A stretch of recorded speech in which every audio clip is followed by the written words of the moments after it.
Selamat pagi, Jess. Selamat pagi. Komen ini juga keren ini.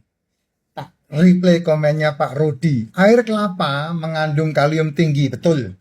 Ya, ini kan di komen di mana saya menyarankan minum air kelapa dicampur dengan racikan macin. Ya, ini udah seduhan keberapa ini? Ini udah mau tidur nih, di kelima mungkin. Saya baru pulang dari plat D. Ya, mengandung kalium tinggi. Kalau sering minum air kelapa, ginjal bekerja keras. Nah, ini eh intimidasi. Ya, intimidasinya begini. Kenapa disebut intimidasi?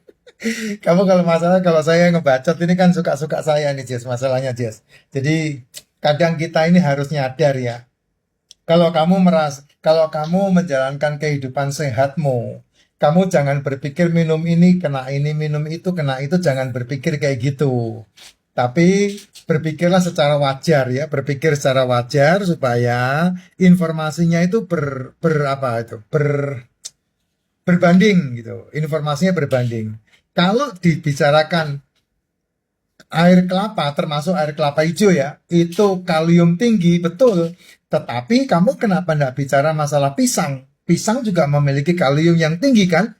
Nah, bagaimana kamu bisa memilah-milah sementara kamu makan pisang goreng, nyocol pakai minum kopi, enak banget, tetapi kamu mengambing hitamkan air kelapa gitu.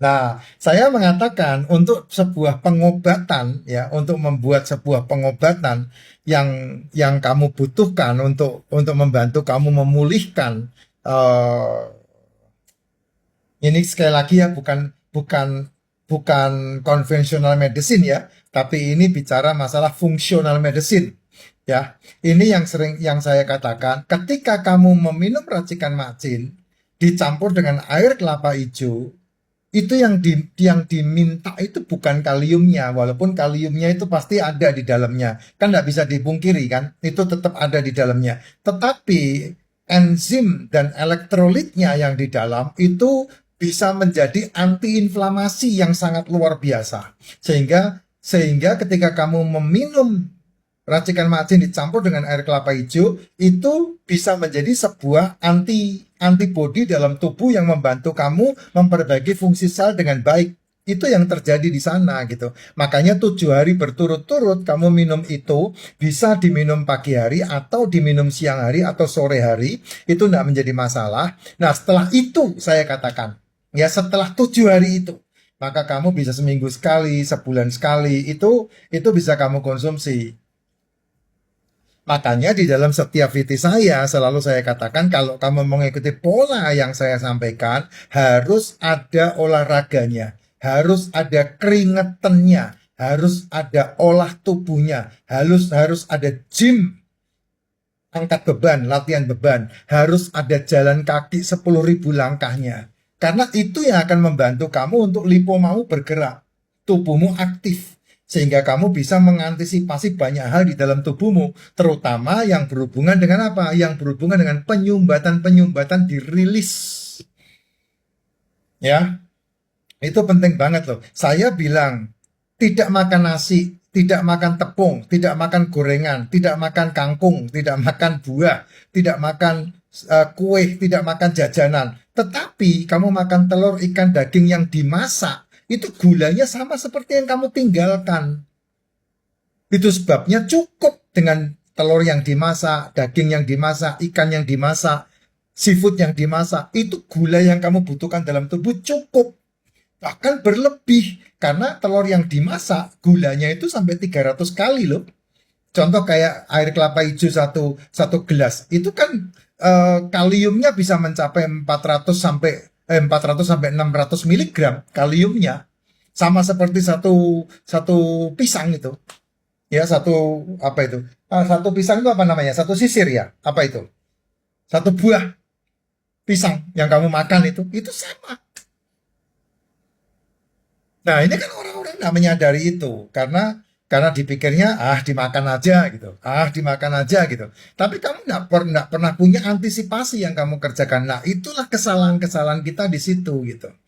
Ya, saya tidak makan nasi. Karena apa? Karena saya makan sop janda. Sop janda pakai sate marangi. Itu sudah tidak perlu nasi. Karena gulanya sudah ada di dalam sop itu dan ada di dalam sate itu. Saya tidak perlu tambahan nasi. Gitu, itu perhitungan-perhitungan yang simple gitu. Yang kita bisa yang kita bisa yang kita bisa otak-atik sendiri. Oh, saya udah makan ini, saya udah makan ini gitu. Dan jangan salah, kalium itu penting banget. Kenapa? Karena kalium bisa menjaga tekanan darah. Suatu ketika saya nganter Makcin, ya, dan kemudian tahu-tahu Makcin anfal, apa? Kayak orang pingsan begitu. Terus dibawa ke puskesmas nggak bisa, dibawa ke rumah sakit kecamatan nggak bisa. Akhirnya ini ada di Solo nih ya. Terus dibawa ke rumah sakit UN. Dan ketika di rumah sakit UN, cuman diinfus, tambah suntik kalium, sadar dia. Dan dokter cuman bilang, ya kekurangan kalium. Nah, itulah sebabnya kalium itu penting. Makanya dari semenjak itu, Macin paling seneng makan pisang kepok. Di racikan Macin ada kalium enggak, Pak? Ada, tapi kan bentuknya saset itu kan enggak seberapa. Ya, dia bisa supply saja untuk sel itu, membantu sel meregenerasi dirinya.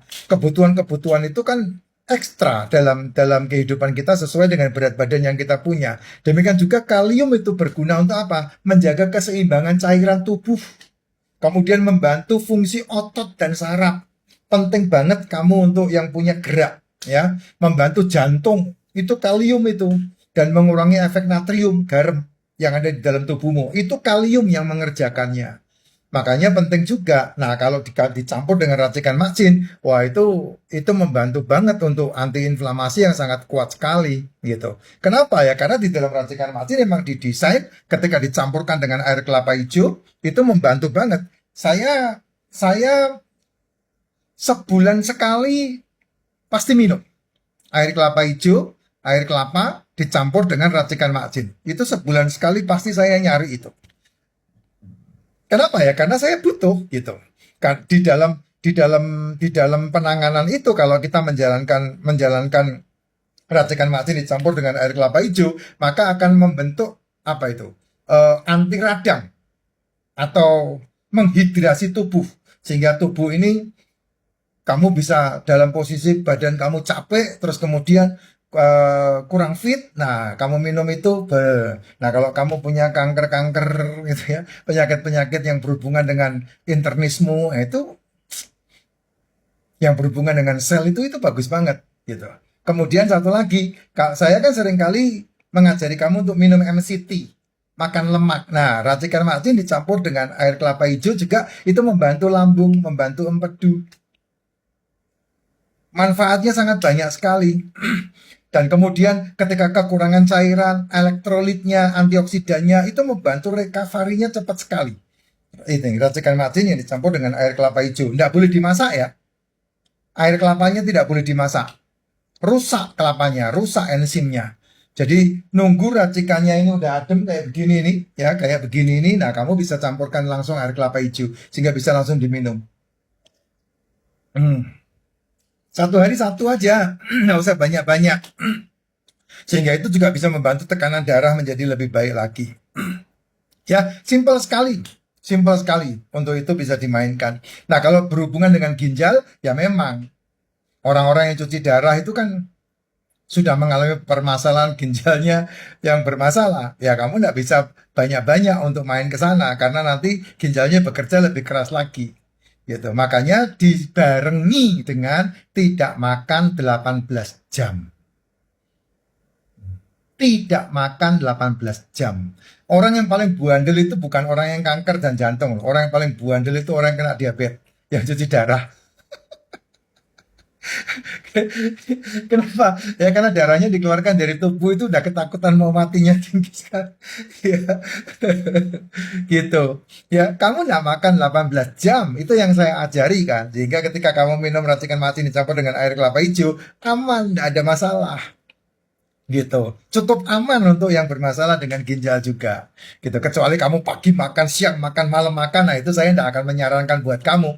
Tapi ketika kamu mau menjalankan sehat 18 jam tidak makan, nyambung 24